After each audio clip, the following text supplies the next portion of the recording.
Chinedu Okoro had waited his whole life for this moment. At just 31, the young architect from Lagos finally saw his dreams come true.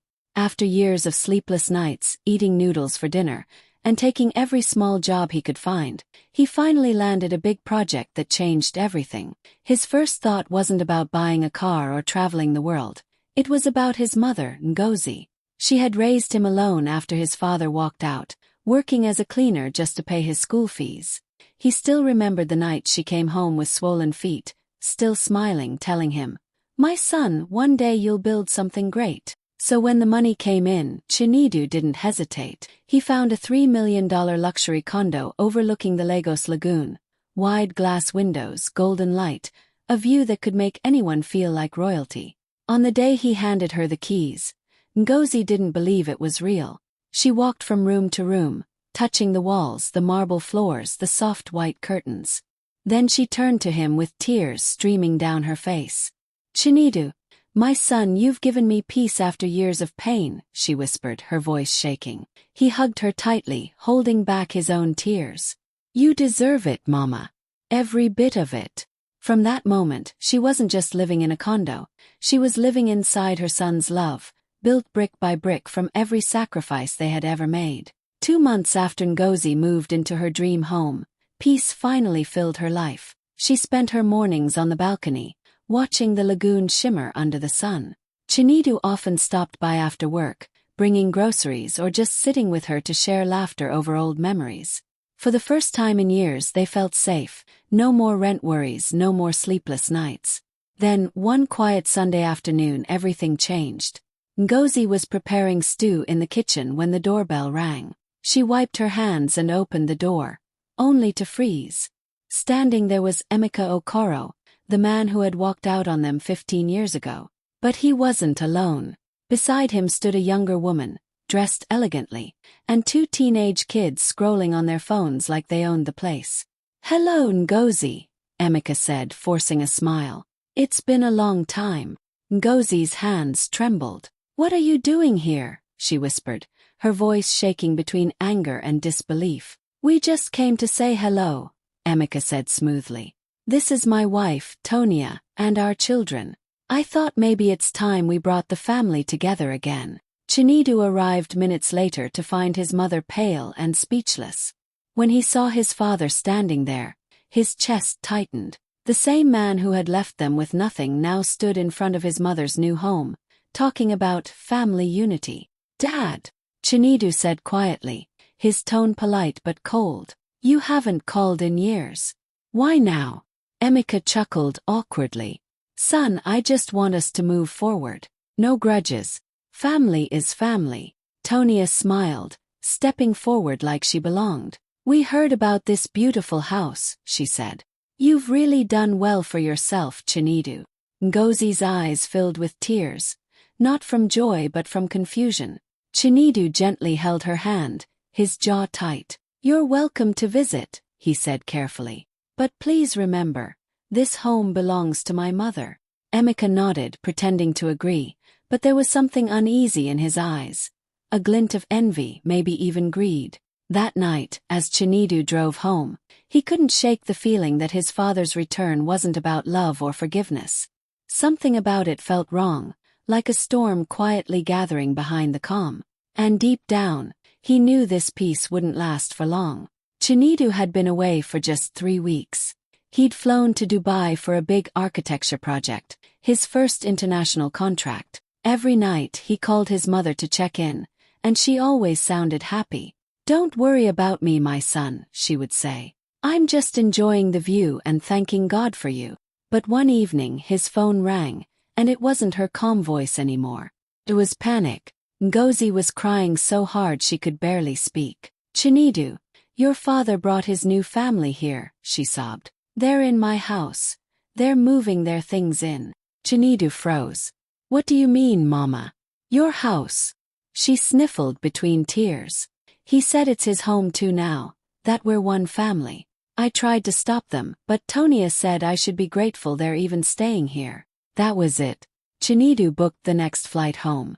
He didn't care that he was leaving an important deal behind. By the time he landed back in Lagos, Anger burned in his chest. When he reached the condo, he stopped in disbelief. The doorplate that once read Ngozi Okoro now said, "The Tonia and Emeka residence." His mother's name was gone. The security guard looked nervous as Chinedu approached. "Good afternoon, sir," the guard said, avoiding eye contact. "I'm here to see my mother," Chinedu said firmly. The guard hesitated. "Sir," Madam Tonia said, "you shouldn't enter. The locks have been changed." For a moment Chinedu just stood there stunned. "What did you say?" he asked quietly, though his voice trembled. "I'm sorry, sir," the guard repeated, shifting uncomfortably. "They said it's family matter. I can't allow you inside." Chinedu looked up at the balcony, and there she was. Tonia, dressed in silk pajamas, holding a glass of juice, smiling down at him like she'd won. Behind her, Emeka stood silently, refusing to meet his son's eyes. "Mama, where are you?" Chinedu shouted, his voice cracking. From the parking area, Ngozi came running out, her face swollen from crying, holding a small bag. "They said I can't stay here anymore," she whispered. "They told me to take my things and go." Chinedu's heart broke. The home he built out of love, the one place his mother finally felt safe, had been turned into a place of humiliation. As he held her shaking hands, he made a silent promise. "This isn't over. Not by a long shot." Chinedu stood frozen in front of the condo, his fists trembling. The afternoon sun burned above him, but all he felt was cold, the kind of cold that comes from betrayal. Tonia leaned on the balcony railing, smirking down at him as if she owned the world. Her tone was sweet but cruel. "Chinedu, you shouldn't be so dramatic. We're all one family now, aren't we?" His father, Emeka, finally came out beside her, his eyes darting everywhere but his son's face. "Son," he said quietly, "you'll understand one day. I just want peace in this house. We're one family now." Chinedu's jaw clenched. "This house. The one I bought for my mother. The one you didn't build, didn't pay for, didn't even visit until now." His voice shook with anger. "You left us with nothing, remember?" Emeka sighed heavily, avoiding his gaze. "Don't talk like that. Things are different now. I'm still your father." Chinedu stared at him, disbelief in his eyes. A father doesn't show up 15 years later and steal the roof over his family's head. Behind him, Ngozi stood quietly, holding onto a small suitcase. Her eyes were swollen from crying, and her clothes were wrinkled from sitting outside for hours. At her feet were boxes, her clothes, framed photos, and even the little Bible she kept by her bedside. Everything she owned in that house was now dumped near the gate, as if she were a stranger. Tonia turned to the guard and said loudly, "Please make sure these boxes are taken away before nightfall. We can't have clutter around." Then she smiled again, that same fake smile that made Chinedu's blood boil. For a moment, silence hung heavy in the air. The same walls that once echoed with laughter and prayers now felt poisonous, tainted by greed and disrespect. Chinedu stepped forward, his voice low and shaking. "You've humiliated the wrong people," he said. "This home was built with love, not lies. And you will regret what you've done." He took his mother's hand gently. "Come, Mama," he whispered. "Let's go. This place isn't home anymore." As they walked away, Ngozi looked back one last time. Her eyes filled with tears, but her heart was strong. She whispered softly, "God sees everything." Chinedu didn't look back, but inside, a quiet fire began to burn, the kind of fire that doesn't fade until justice is done. Chinedu didn't shout, didn't argue, didn't go online to expose anyone. He just went quiet, the kind of quiet that's more dangerous than anger. After the humiliation, he helped his mother move into a small serviced apartment in Lekki. It wasn't as grand as the Lagoon condo, but it was warm, peaceful, and hers. Ngozi tried to smile through her pain. She cooked, prayed, and told Chinedu to let it go. "My son," she said softly, "God will fight for us. Don't dirty your hands." But every time he looked at her tired face, the woman who had suffered her whole life and still ended up pushed out of her own home, something burned inside him. At night, when she slept, Chinedu sat by the window scrolling through old photos, The day he gave her the keys, her teary smile, her joy. Then he opened his laptop, not to reminisce, but to plan. The next morning, he visited his lawyer, Mr. Adedeji, a sharp, calm man who'd helped him register the condo years ago. Chinedu placed the property papers on the table. "It's still in my name," he said. "My father and that woman moved in and threw my mother out. I want it fixed." Quietly, the lawyer looked over the documents, nodding slowly. "You did everything right. You own it outright. Leave the rest to me." Chinedu's next stop was the property management office. The staff were shocked to hear what happened. "Sir, we thought Madame Ngozi was still living there," the manager said. "Mr. Emeka came and said he was the new owner." Chinedu smiled slightly, but his eyes were cold. "Next time he comes, tell him the real owner is back." Days turned into weeks. Tonia continued posting pictures on Instagram from the balcony, sipping champagne, showing off the view, while her followers commented, "Goals." She had no idea the walls around her were closing in. Meanwhile, Chinedu kept things calm. He took his mother to church every Sunday, cooked for her on weekends, and acted like everything was normal. But behind the scenes, legal papers were being signed, calls were being made, and plans were falling perfectly into place. Everyone around him said, "Let it go, Chinedu. Don't stress yourself." He just smiled. "I'm not fighting," he said softly. "I'm just making sure the truth comes home." And when it finally did, it was going to shake everything they thought they owned. 3 weeks later, Lagos woke up to a storm that didn't come from the sky. It came from Chinedu Okoro. That afternoon, Tonia and her teenage kids returned from an expensive shopping trip, laughing and carrying designer bags. They were talking loudly as they walked up to the condo entrance. But as soon as they reached the gate, the security guard stepped in front of them. "Madam, I'm sorry," he said nervously. "You can't go in." Tonia frowned. "Excuse me. What nonsense is this?" He pointed to a large white paper taped to the door. In bold red letters it read, "Property under repossession by legal owner, Mr. Chinedu Okoro. Court order enforced." For a moment everything went silent. The kids looked confused, and Tonia's shopping bags dropped to the ground. "What do you mean repossession?" she shouted. "This is our home." The guard shook his head. "Not anymore, madam. Court officers came this morning. They changed the locks. The order came from the High Court." Her hands started shaking. She called Emeka immediately. "Emeka, come here right now.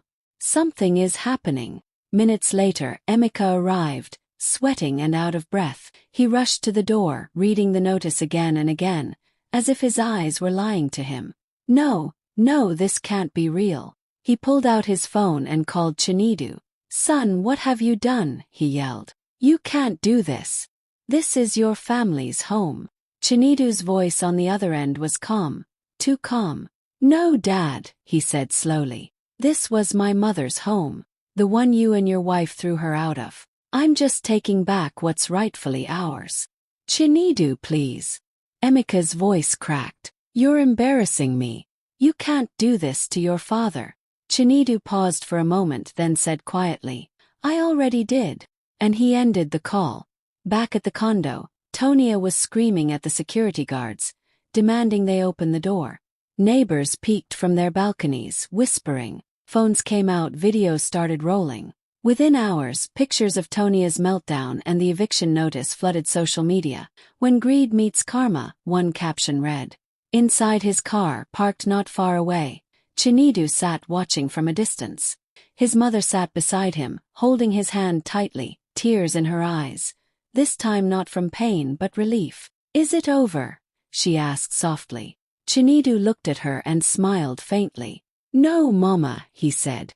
"This is just the beginning of their lesson." By the next morning, the whole of Lagos was talking. The video of Tonia shouting outside the locked condo had gone viral overnight. A nosy neighbor had recorded everything, her screaming at the guards, Emeka begging on the phone, the court order pasted on the gate, and posted it on social media with a caption. "This woman threw her husband's first wife out of her own house. Now the son came back with court papers. Justice served." Within hours the post exploded. Twitter, Instagram, and TikTok were flooded with comments. People were furious, emotional, and completely on Chinidu's side. He built that condo for his mother and they betrayed him, one user wrote. Karma doesn't miss.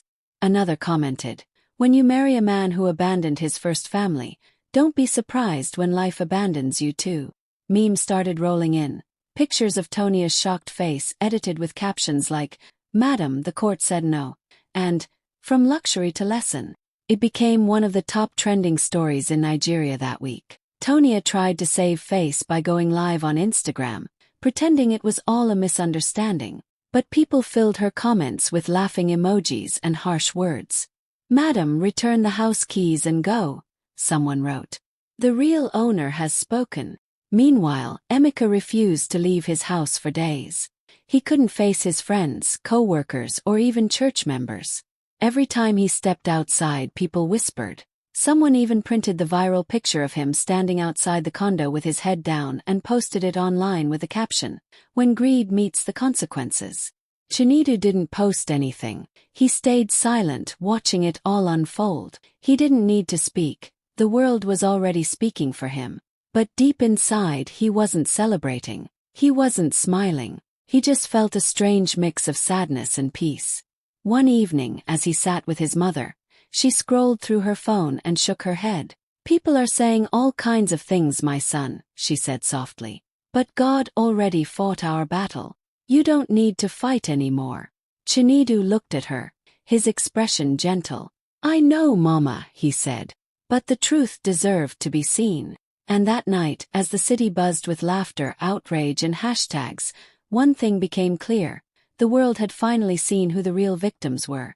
And this time, justice didn't come quietly. The following week, Chinidu was in his office, reviewing design plans for a new hotel project, when the door suddenly burst open.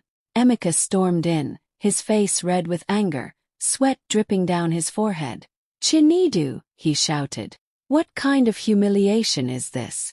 Do you have any idea what you've done to me? Everyone in the office went silent. Chinidu calmly looked up from his desk, motioned for his assistant to close the door, and then stood up slowly. Good afternoon, Dad, he said evenly. I wasn't expecting you. Emeka slammed his hand on the desk. Don't dad me. You've destroyed my reputation. My friends, my colleagues. Everyone's talking about that video. How could you let them drag my name through the mud like that? Chinidu took a deep breath and looked him straight in the eyes. I didn't let anyone do anything, Dad. You did that yourself when you threw my mother out of the house I built for her. Emeka's voice softened for a second. I was trying to keep the family together. Chinidu cut him off. Which family, Dad? The one you left behind, or the one you replaced us with? His tone was calm, but his words cut deep. You abandoned us in a one-room house, remember? Mama worked herself sick just to feed me. You were gone, living your new life. And now that we're finally okay, you come back and take everything again. Emeka's hands started shaking. Chinidu, I made mistakes. No, Chinidu said quietly, stepping closer. You made choices. You chose them over us. And now you'll leave this one too. For a moment, Emeka just stood there, breathing heavily. Then his voice broke. I just wanted another chance, he said, tears welling up for the first time in years. I thought maybe we could fix things. Chinidu's expression softened slightly, but the pain in his eyes didn't fade. Fixing things doesn't mean pretending the past didn't happen. You broke Mama's heart, and mine too. You don't get to walk back in and call it love. Emeka covered his face with his hands, his shoulders shaking.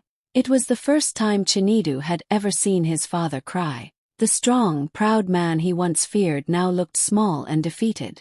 Chinidu sighed quietly, looking away. Go home, Dad, he said.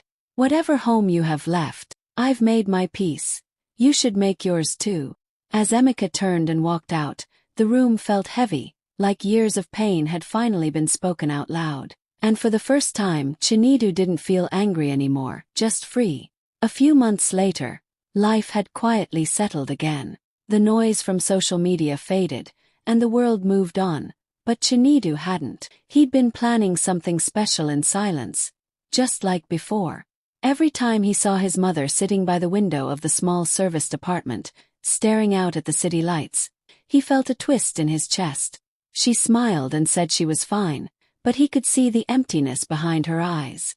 That condo had meant more to her than just walls. It was her peace, her reward after years of struggle. And he wanted to give that back to her, in a way no one could ever touch again. One Saturday morning, Chinedu told his mother to dress nicely because he wanted to take her somewhere. "Where are we going?" she asked, laughing softly as she adjusted her scarf. "You'll see," he said with a secret smile. They drove for nearly an hour until they pulled into a gated community near Banana Island, quiet streets, blooming gardens, and luxury homes that looked like something from a dream. Ngozi looked around, confused. "Chinedu, what are we doing here?" He parked the car, got out and opened her door. "Come with me," he said. They walked up to a tall white condo with glass balconies that glistened in the sunlight. When they reached the front door, Chinedu handed her a key and a small brown envelope. "Mama," he said softly, his voice thick with emotion, "I know the last house was taken from you, but not this one. This one is yours, completely yours. The deed is in your name." Ngozi froze, staring at him, her lips trembling. "What did you say?" He smiled and gently placed the envelope in her hands. "No one can take this away from you ever again. This is your home." She opened the envelope, and when she saw her name printed boldly on the property papers, her knees went weak. Tears poured down her cheeks as she whispered, "God fought for me through you, my son. He truly did." Chinedu hugged her tightly, feeling her shoulders shake against his chest. "You deserve more than just a roof, Mama," he said softly. "You deserve peace." She walked through the house in awe, marble floors, soft lighting, and a wide balcony overlooking the water. She touched everything with trembling hands, whispering prayers under her breath. When she turned back to him, her eyes were glowing. "You've given me more than I ever dreamed of, Chinedu," she said. He smiled. "No, Mama. You gave me everything first.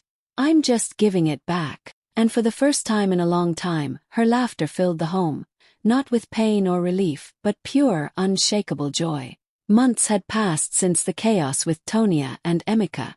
Life had settled into a quiet rhythm, filled with small joys and the kind of peace Chinedu and his mother had dreamed of for years. One sunny afternoon he decided to take a drive, just to feel the breeze and clear his mind. As he cruised along the familiar Lagos streets, he passed by the old condo, the one that had once been a symbol of hope, then betrayal. The "for sale" sign swung gently in the wind, and the balcony where Tonia had smirked was empty. He slowed the car, staring at the building. Memories of anger, frustration, and heartbreak washed over him for a brief moment. But instead of pain, he felt calm. Tonia and Emika were long gone, their lives scattered and forgotten. Emika had lost much in the aftermath, and Tonia's arrogance had turned into online ridicule she could never escape. The condo no longer held power over anyone, especially not over Chinedu or his mother. He smiled softly, a quiet, knowing smile. "Never build peace for someone who once built your pain," he whispered to himself, the words carrying a weight of hard-earned wisdom. Glancing at the rearview mirror, he saw his mother sitting beside him, laughing softly at a story he had just told. The sound was warm, full, and completely unburdened. They drove on, past the old memories, toward their future. Later, back in their new condo, Chinedu and Ngozi stood on the balcony, watching the sunset over the lagoon. The light reflected off the water, turning it golden, and for the first time, their laughter filled a home that could never be taken away. The past was behind them, the pain was gone, and the joy they shared now was theirs, unshakable and true. The camera would fade on that scene, mother and son side by side, smiling, free and at peace, the ultimate picture of victory and love.